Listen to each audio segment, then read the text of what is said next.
اس کے ہونٹوں کو چومنے کو دل کہہ رہا تھا، لیکن وہ اس کو چوم نہیں سکا تھا کیونکہ اس وقت وہ اسے تنگ کرنے کے موڈ میں تھا۔ مت مجھے اپنا اس قدر دیوانہ بناؤ کہ معتصم خان کی محبت سے عشق کے سفر کی داستان لکھی جائے۔ معتصم خان اس کے کان میں سرگوشی کرتا ہوا بولا تھا، جسے سن کر اس کے کان کی لوتا سرخ ہو چکی تھی۔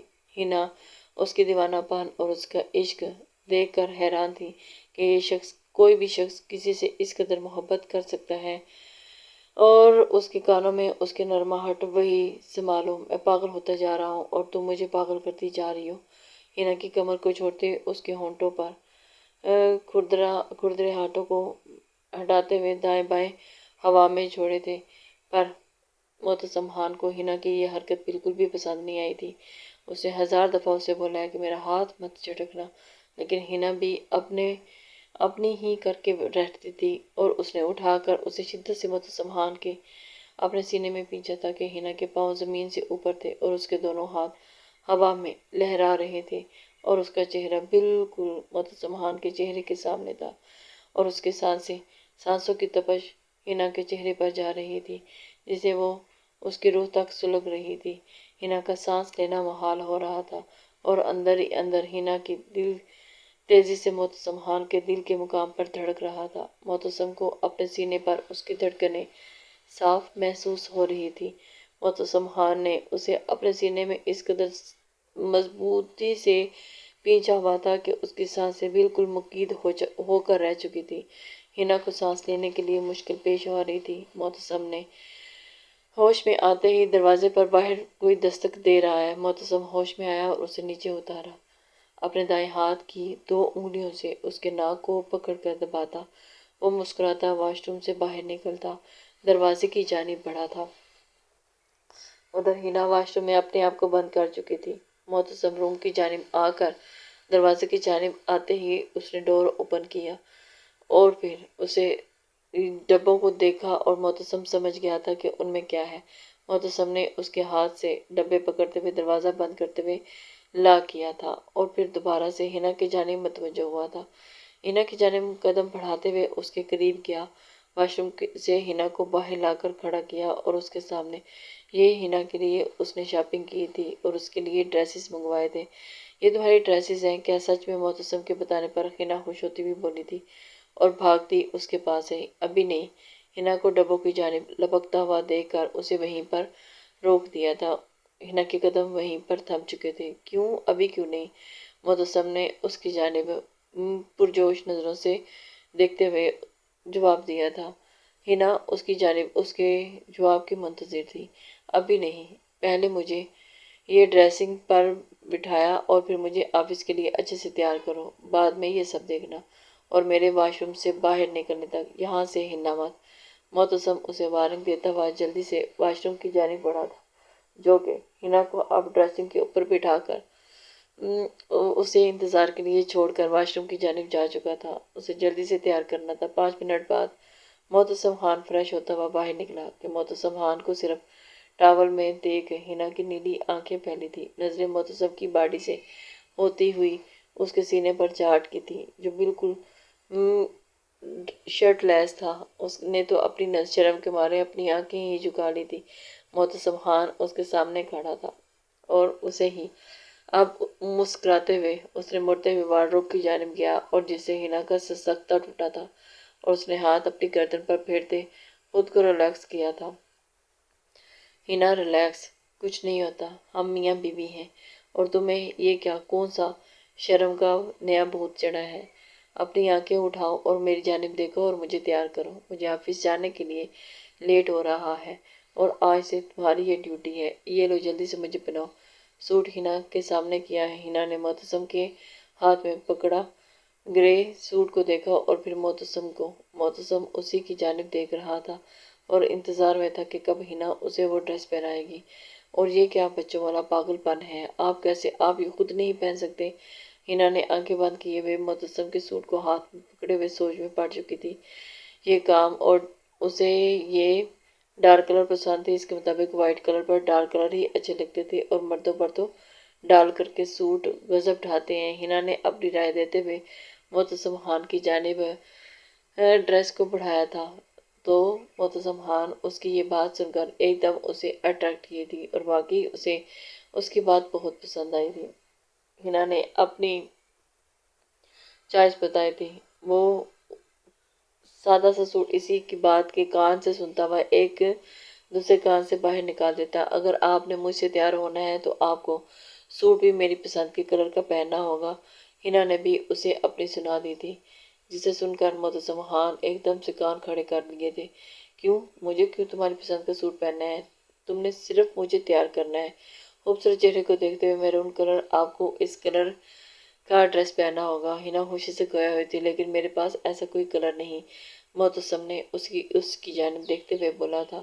کوئی بات نہیں، آپ نیا لے آئیے گا اور آپ کو یہ کلر بہت سوٹ کرے گا، آپ ایک دفعہ پہن کر تو دیکھیں۔ معتصم نے اس کی بات پر ایگری ہوتے ہوئے میرون کلر کے بارے میں سوچا تھا اور اسے کہہ ڈالا کہ ٹھیک ہے، مجھے یہ کلر اگر پسند نہیں آیا تو ٹھیک ہے، کل تم میرے ساتھ جانا اور اپنی پسند کے ڈریسز لے لینا اور وہ پہن لیا کرو گا، پر ابھی فی الحال ہمیں اس سے کام چلانا ہوگا۔ معتصم نے اسے دوبارہ سے ڈریس کی جانب متوجہ کیا تھا جو کہ اس کے ہاتھ میں تھا، اور ہنا نے اس کی بات مانتے ہوئے اسے اپنے ہاتھ چلانے شروع کر دیے تھے۔ اسے تیار کرنے کے لیے اسے کافی ہمت کی ضرورت تھی۔ منہ باہر کو نکالتے آنکھوں کو چھوٹا کرتے پوچھا تھا، معتصم خان تم سے کبھی جھوٹ نہیں بول سکتا۔ معتصم خان اس کے باہر کی جانب نکلے ہونٹوں کو اپنے لبوں سے دباتا ہوا اسے اس کی سانسیں روکنے کے در پہ تھا۔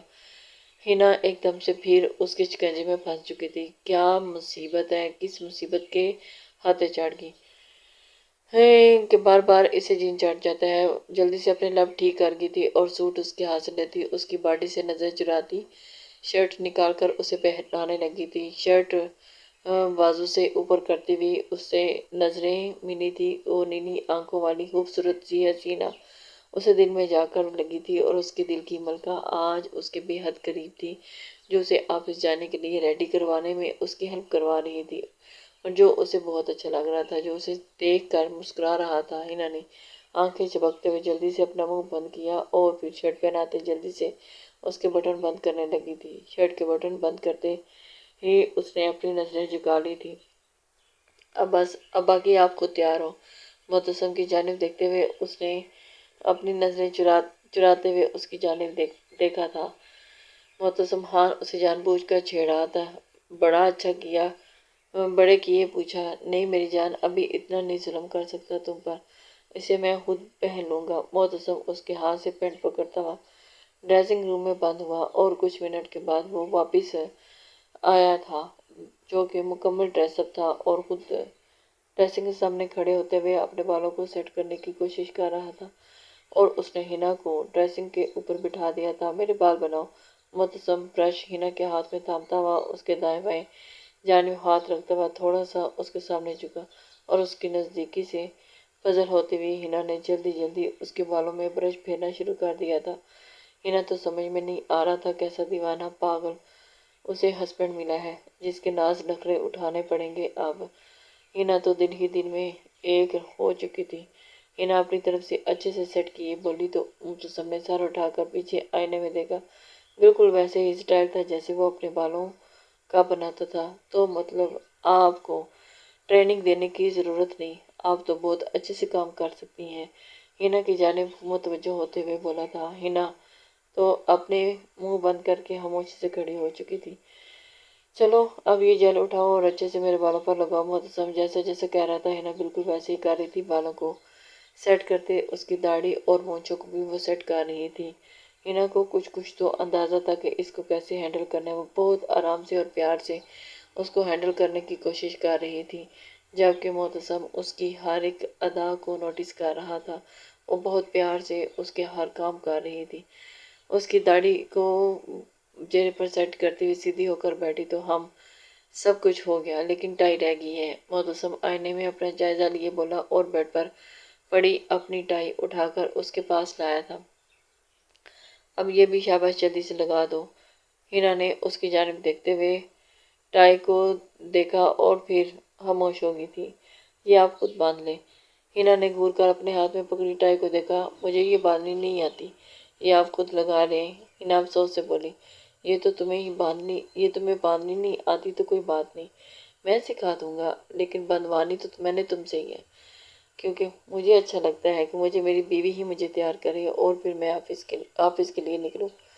کوئی بات نہیں، پریشان کیوں ہوتی ہو، میں ہوں نا تمہارے ساتھ۔ معتصم جسے ٹائی لگانا بے حد پسند تھا، اسے ٹائی کے بنا اپنی تیاری ادھوری لگتی تھی۔ وہ آج اپنی جانے جہاں کے لیے اسے بھی چھوڑنے کو تیار تھا۔ ٹائی ہنا کے ہاتھ سے ہی اس نے بندھوانی تھی اور اس نے یہ ڈیسائیڈ کر لیا تھا کہ کیسے بھی کر ہنا ہی اسے ٹائی باندھے گی۔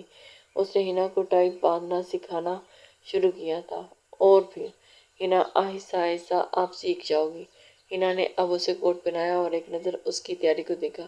ہو گیا، ہنا خوشی سے چہکتی ہوئی بولی، جسے بہت بڑا کام سر انجام دے لیا ہو۔